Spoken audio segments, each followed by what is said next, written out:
picking up an Ezreal instead. So, yeah, Aatrox should be the obvious choice here for side of the G2 Blacklist. If they, unless they want to do something else here, and they're going to be going for the Nautilus priority instead. A very curious strat here on both sides now. But the Kazakhs? What? Kazakhs by KD. So, early game priority. Okay. Also, just the assassination is gonna be online. Okay. Kazakhs is actually a great matchup against the Aatrox as well. Okay. This might just be an interesting composition on both sides, but we kind of forgot about this champion. We focused too much on the Aatrox. Now FPX, especially Shingo 7 says, let me get a try on this horsey. Oh my gosh, I cannot stop smiling because it is gonna be everything on KD's Kazakhs this time. Going up against one of the strongest junglers that we have currently in Wild Rift. So this is gonna be a heck of a challenge for G2 Blacklist.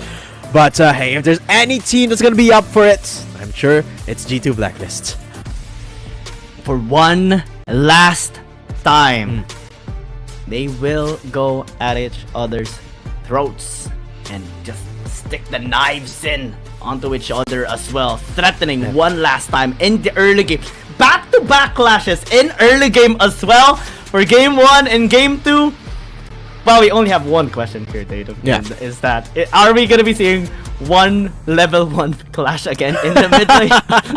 And who's going to win? Because it has been back-to-back for FPX a while ago, right? I think we are going to see an early game clash this time, but the chances of G2 Blacklist winning is significantly higher this time because they're the ones with our Necton and a ton of early game potential here. But have to wait and see. I mean, both teams by now, I would think, have learned that both teams really like for that early game level 1 cheese strat. So, yeah, both of them steering real clear away from it. And I guess no one's going to be winning the level 1 skirmish because there's no level 1 skirmish for now. And I think both teams going to be playing more towards that safer side of things. But one thing is for sure, G2 Blacklist are the ones pressured to find that proactivity in the early game, right? Because they've got a lot less scaling options. Meanwhile, for FPX, they got a Kassadin here for that late game sort of insurance. But the thing is, the Kassadins that we have seen of late haven't really found a lot of success, do they? Yeah, that's true. That's true. Most of the time, they get shut down pretty hard. Golden Guide's about to, if he doesn't play this out safely, as he should be. Is able to still walk away is good. But it's better for FPX, as they can deny a wave against him. That's true. Golden Kite, the first time I'm going to be seeing him on his signature Varus this series. He's been banned out twice in a row. We're finally gonna be blessed with it this time. Let's see how much impact this really can get, especially in conjunction with that Nautilus. And the one thing that I love about the composition here of G2 Black— Whoa! The flash! The kill! First blood by Ime! Wow! He had perfect timing on the skills of Don 128 too. Yeah. There you go. Ime again. Let's see that one more time here. Both of them chipping each other really, really low, but yeah, this is Dawn actually coming up a little bit too close there. She has to be anticipating that play from Ime, especially because of just how much rage Ime had in that point. So I think a bit of a miscalculation there on the side of Dawn. Set them up a huge punish. Now G2 Blacklist. KD actually so close down in this bottom side. Force out the shift from Kong. Oh, Drishline doesn't connect though, so that's pretty good thing for FPX. Not really giving a lot of punishments here for that bottom side duo. G2 Blacklist looking this game actually looking a lot more standard, a lot less aggressive than the last two games. Yeah, but KD's about to hit level 5 here, so I think that could change soon. It's like two people suddenly, you know, or two brothers that has been quarreling for like 2 decades suddenly matured and like started respecting each other, start giving, you know, good gestures onto each other as well. Turn from boys to gentlemen. To gentlemen. To men. That's not to say they weren't mature before. We like boys. We like boys who are quarreling. What? Who are fight? I mean, your check. There's no comeback from that, bro. It's checkmate. You didn't have to do me like that. GG, come on, bro. I'm sorry. Get back to the game. G2 Blacklist just...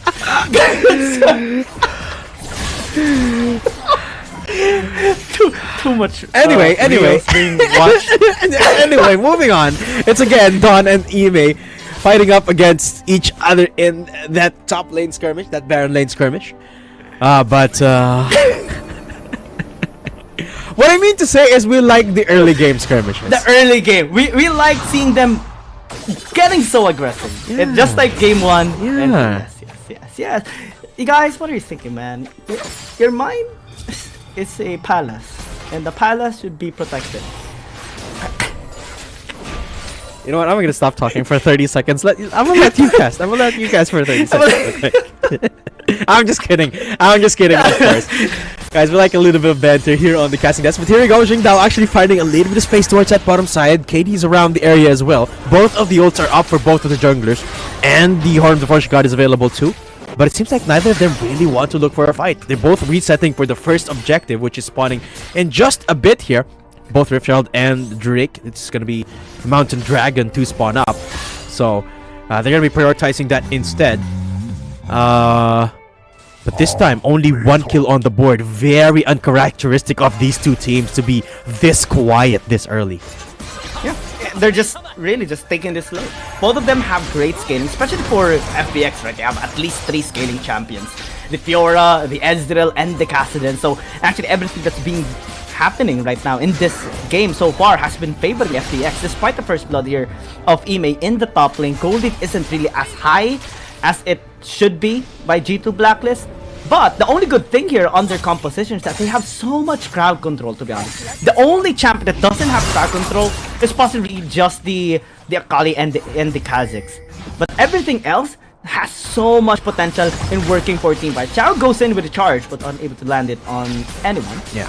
And we'll be fine. I think Shingdao 7 is just gonna go to the RH. Yeah, so much lockdown potential here, as you mentioned, from G2 Blacklist, means that Kong has to be extra careful with the positioning as well. And now they're setting up something on this left side brush here on the middle lane, as the Rift Herald is getting converged on by actually KD is the only one. And it seems like FPX is going to be turning their tides towards this Drake instead.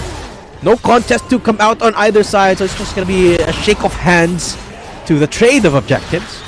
The first quiet one that we've seen in the whole series. A trade of objectives, but despite FPX getting the first Herald, or getting the Herald, top lane is getting pushed. Call the Force Guard getting called out. Don was unable to land any damage at all towards anyone. But at least KD was forced back. Don with 8 denied as well the depth charge, and FPX just gonna be looking for other avenues to spawn the Shelly here. And G2B just gonna be playing passively as well. Very weird here, GG, that in the past couple of games we got first bloods in the first minute of the game, the first 2 minutes of the game, and now it's 6 minutes and it's just 1 kill on the board. Yeah, like 10 kills at first 5 minutes. Now it's just 1 kill. Now it's like about to change. Don Wade is being chased out here. Good charge, pitch out to be able to walk away safely. Shelly is not going to be spawned up just yet by G2B. They're taking the time, actually. KD is being very patient. I think they want to spawn it up in the mid lane instead. Because FPX, they're willing to scale. They're more than willing to just delay this game. Absolutely. FPX have, of course, remember, got the better scaling options of the two. That's not to say that G2 Blacklist doesn't have any of their own. It's just that they have to be proactive here in the early game, right? Especially because of this Kha'Zix pick to come out. And while they do take out the first turret, they haven't really found any engagement in terms of kills here. They have found a little bit of a lead in terms of gold because of that. SkyFL barely misses air on there on that recall. But again, it's the reset just for G2 Blacklist. So at this point, I think they're going to be trying to look for something. Drake spawning. There's a lot of time before the next dragon spawns up. And it is an Ocean Drake as well. So G2 Blacklist looking to stack up those dragons, of course. But Ocean Drake is one of the lesser prioritized Drakes here. G2 Blacklist, I think they're going to converge here on SkyFL. Okay, Chao is around the area as well. They can do if they want to, but they have to respect Shingdao 7, especially with his possible re-entry. Counter engage here against G2 Blacklist. KD is gonna be sneaking around, but still is being sniffed up here by Kong. So it's gonna get denied. G2 Blacklist taking their time as well. They know they have great scaling anyway. Yeah. And it's just one pick off, just one setup that can decide the victory here of G2 Blacklist. Even if this is going to be max level Kassadin, if he gets locked and pinned down, CC chain, he won't be able to do anything. And that's exactly the type of playstyle that FPX is going for, right? Protect the Kassadin at all costs, while essentially it's not a champion yet. Essentially, SkyFL is just a glorified caster minion for now. But now they're going to engage onto Ime. Great charge! Actually, great depth charge coming in here from Draw. Also, Sarah still going to be committed here. Draw is still able to tank in a lot of damage despite the second charge here by Chow. G2B going to be happy, I think, despite the numbers advantage by FPX. Ime and Draw being able to hold their own is an avenue in which KD can actually get here into the mid lane. Kong might actually be in trouble. The slow coming through, the isolation damage! Ghost Golden, Ghost stays there, not gonna be able to survive at all. Now the chain of corruption is actually infiltrating the backline. Shingo 7 gonna be chased out. Aaron landing damage as well. Perfect execution out! As well as the flash out to get the kill. Double kill already by Aaron. And G2B, 5,000 gold lead in, is now dictating this game. Yeah, G2 Blacklist finally decided to strike off the back of that isolation. They knew that Ezreal had to be alone there because they spot both supportive type of tanks here on the bottom side, and they just strike without hesitation. KD going in, and I really like the play here as well, waiting for the flash to be committed from Kong before jumping. That's the little things that get them off these executes, and then Aaron going in at the perfect time to get the double kill as well. It's just immaculate playstyle here from G2 Blacklist, and we're wiping it up, waiting for G2 Blacklist to make the first move, and finally they do. What's the net value revenue? They get 6,000 gold in return. 6,000. Yeah. This is so different from Game 1 and Game 2. Yeah. Now it's everything being taken by G2 Blacklist. FPX is the one scavenging, looking for some ways that they can actually get any resource at all. Bottom lane is being pushed by G2 Blacklist. Mid lane as well is being pressured. Top lane can be destroyed by FPX. I think Aaron is going to be a little late here to defend as a tower being taken down, but G2B can just answer in mid lane. Yeah, I absolutely can. But they decide to go for the dragon instead. That's the second dragon. Ooh. Secured by G2 Blacklist. The tower again? Converging in here. Pressure is on SkyFL. I mean, I do like the playstyle of FPX so far. Try and protect SkyFL at all costs. But the thing is, that leaves their other players available. I'm talking about Kong here. Too susceptible to these two assassins. Remember, there's two assassins on the side of G2 Blacklist, on top of having a Renekton as well, on top of having so much lockdown potential on both the Varus and the Nautilus. So it's just not just SkyFL they need to protect. Kong is also very, very vulnerable here, and they have to choose. And so far they're choosing Sky, but now Aaron's getting collapsed on. They choose to cap Aaron. I think is not really the best option here. He has the Shroud, has the Stasis, can jump away with a perfect execution, and Shuriken toss as well. So it might have been better, I think, if they target KD or Golden Kite, but now they actually target Draw. Landed the TC chain, depth charge is going to be supported, disengage as well. Force guard not connecting onto anybody, and again, Golden Kite able to kite and just land the arrows here onto the members of FPX. Sky's gonna get taken down. Arrows are gonna be coming here onto SkyFL and will be taken out. Actually, he's still able to rip off the arrow from downtown. Kobe for 3 here on Golden Kite, shooting the arrows.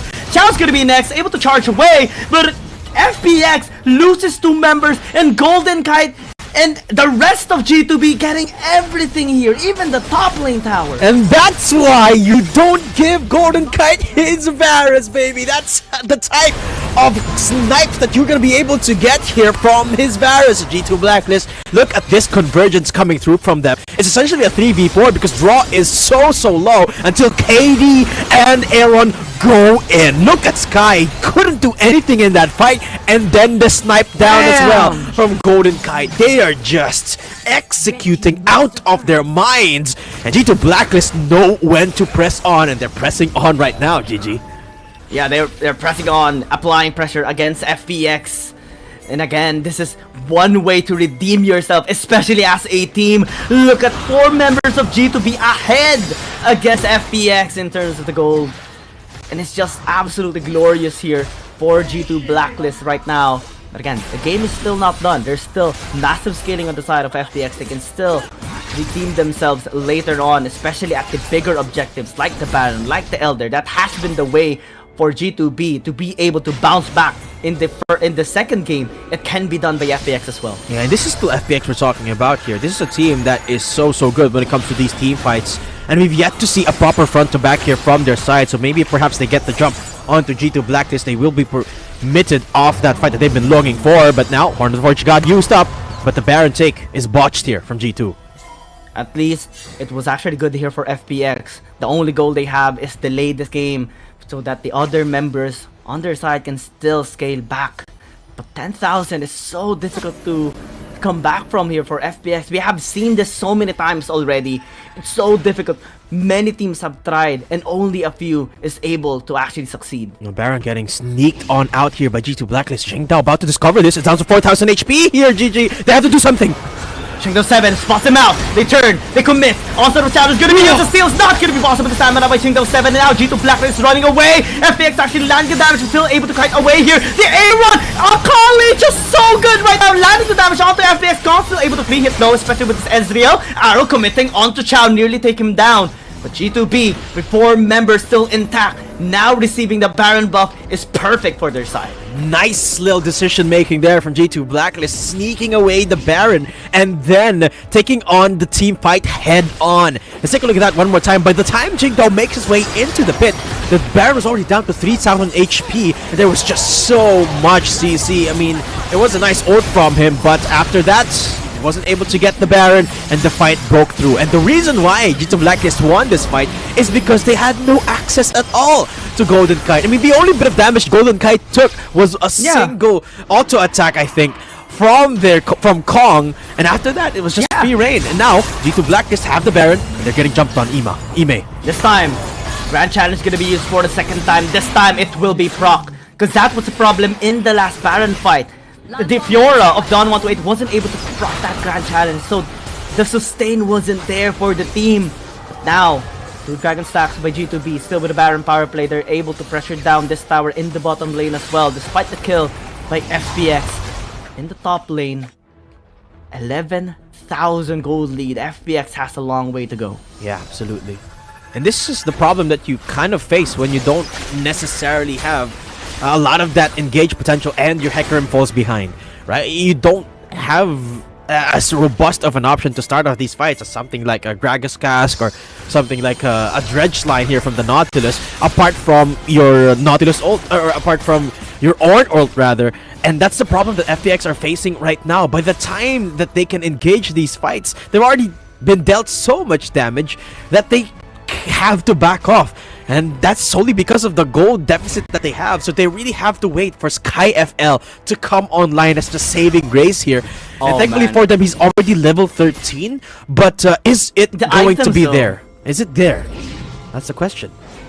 Item is not there just yet, but our members are going to be here. Ime immediately slice, dice, and flash away. Skedaddle, says he.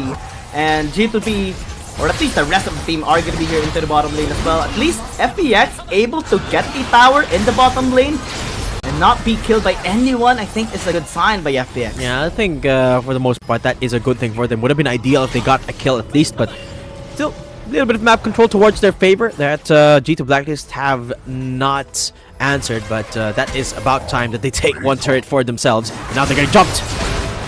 Great damage coming through. The Ezreal's gonna get taken down this time. What's gonna be the target? Katie jumps away. The follow-up is still gonna be there. Aaron timing his shuriken. Is he gonna be committing here? Perfect execution here onto the front line still. Is able to kite away. Sky will not be impacting this fight this time around. G2B gets 2 kills for free. Yeah, it's so hard for SkyFL to get into the fight because he knows he's just gonna pop the moment that he does. That is the impending problem with an Kassadin, right? You have to be up close and in their faces. But when you have things like a Nautilus and an Akali in your face, you can't really do that because they have so much damage and CC going for themselves that SkyFL is just Nautilus. It's just nullified for now. G2 Blacklist, they're marching down the base of FPX. Yeah, where do you go? Do you def top side? Do you def bottom lane? Do you def mid? Because every single lane is being pressured and G2B getting 1 inhibitor tower is actually massive. Absolutely. And now the Baron getting jumped on again. G2 Blacklist. There's a little bit of vision coming through from the True Shot Barrage, but the the truth is, G2 Blacklist, they don't need to take this Baron. They've already got a mid push going because of the super minions going on, and they could push either way without the Baron. So them actually starting up this Baron is more detrimental to them. That it is helpful because it gives FPX a chance to steal it away. But the Elder Drake is a completely different matter. This is an objective they have to fight. We saw G2B bouncing back because of one Elder Dragon steal by Ime. And FPX wants a piece of this big dragon right now. Fire-breathing dragon is being taken here by FPX. God of the Wars, God gonna be used already. Will it connect? It doesn't! And now the chain of options as well, connecting here onto the members of FPX. Shingdo7 needs to back away. And Golden Kite, as rest of the G2 Blacklist squad, just says thank you for the leash. Xiao getting pinned down. 2 kills already by G2B. Shingdo7 is about to be next. Chasing away, he is a horsey, but a base is already being taken down. 186 HP is not gonna be enough to save the stay already here for FPX, but they down 1 to 8. Still committing. Dredge not connecting onto SkyFL, still clearing out the wave. Saving this game for now. FPX being close to being obliterated by G2B, but still breathing in this game. Yeah, FPX, they didn't have much of a choice but to start and attempt that Elder Drake, but Shingdo7 just took too much damage. He was down to 1 HP by the time the Elder Drake was taken, and now he's running straight into 2. CC chain, stasis to buy some time. Golden Kite able to dodge away, deny some damage because of the crown. Now Shingdo7 might actually be next guy as well. Still committing. Shrine, hook, connect. Elder Dragon Breath will take 1 down, but at least 2 kills by FPX. I think this could be great here on their side. Okay, they're fighting back here. And SkyFL has finally come online. It seems like SkyFL, it's a little bit late, but it's better late than never. They found a little bit of breathing room. Ime is in a 1v3 here, but here comes the Horn of the Forge God. Not connecting onto anybody, but they do get the tower in the mid lane. G2B still alive in this game, still the one dictating the flow of this game, but they cannot be too overzealous. They cannot be too confident because, again, the more this game goes by, the more FPX scales up, the more the Sky can actually impact this game. Absolutely. And we saw just a glimpse of the damage that Sky was able to do there on that 1v3 inside of the base. Imagine what he can in a whole team fight. Especially up against the key players here. I'm talking about KD as well. Oh, can they spot each other out though? And KD, will he spotted him? Will he look for a fight? Oh, he doesn't. Walks away. I mean, it's so crucial. If he dies, that's already Baron for FPX. But if he does get the kill, that will be Baron for G2B. Or at least priority onto the Baron. And I think it's too risky of a trade. And contrary to last game where we had a Camille that could potentially steal away, or it's easier to steal objectives with, there's nothing in the way of FPX that can do that. I mean, Golden Kite has that in the form of his Varus. It's kind of like a second smite, but FPX, you don't necessarily have something like that. Now G2B converging. Draw actually took a lot of damage. Grand Challenge is going to be used onto KD, but still unable to land the damage. Guardian's going to be prof. FPX running away. Aaron actually in a lot of trouble, still able to save his away. Chow as well, going to go with the charge, but it is interrupted here by Draw. They give up away the Akali. 4 versus 5. But still, G2B running away, respecting FPX, especially that angle wasn't too safe for them. Hold on a second, FPX, this is a refined look we're seeing right now, very different from the one that they've seen the whole game, because they've been actually trading blows now with G2 Blacklist. G2, they're not walking away so cleanly anymore because FPX are finally dealing the damage that they need to shut down these players of G2 Blacklist, and now they're getting kept in check. 21 minutes into the game, Baron is getting started by FPX this time. Yeah, FPX has great vision onto the pathway here of G2 Blacklist. KD going to be spotting one ward out. I think it is also going to be spotted here. But the rest of FPX, are they going to be committing? The steal still very much possible. Still KD has a flash. Goes in! Gets the Baron here! The steal! What was that? And FPX going to be in a lot of trouble. Still able to flash away. But still, the teleport coming in here from G2 Blacklist. The Akali wants a piece of the dragon. The Akali of Aaron wants a piece of the meat here of FPX. And Don's going to be in a lot of trouble. Is being hit by a lot of shurikens here by this Akali. Has to parry away, dashes away, gets a kill here onto the Nautilus, but will not be able to escape. The shuriken connects, and that's gonna be it. Sky desperately getting an outplay here into the bottom lane, got the kill onto the Crocodile, but G2B with the Baron. Can they clean up this game? It's still a long way to go. Very crucial 2v2. The most important 2 versus 2 battle will be walked away instead by G2B. They're waiting for the last wave. You have a big wave incoming. They can actually take the tower into the top lane as well to deny the inhibitor tower there of FPX. Sky. Turn, Golden Kite committing, crashing the wave as Aaron walks towards the Nexus. Is not going to be able to get through, but Aaron backline access. One more attack. The cannon will do it for G2 Blacklist. Reverse sweep completed, as sweet as it is. KD with the Baron steal keeps G2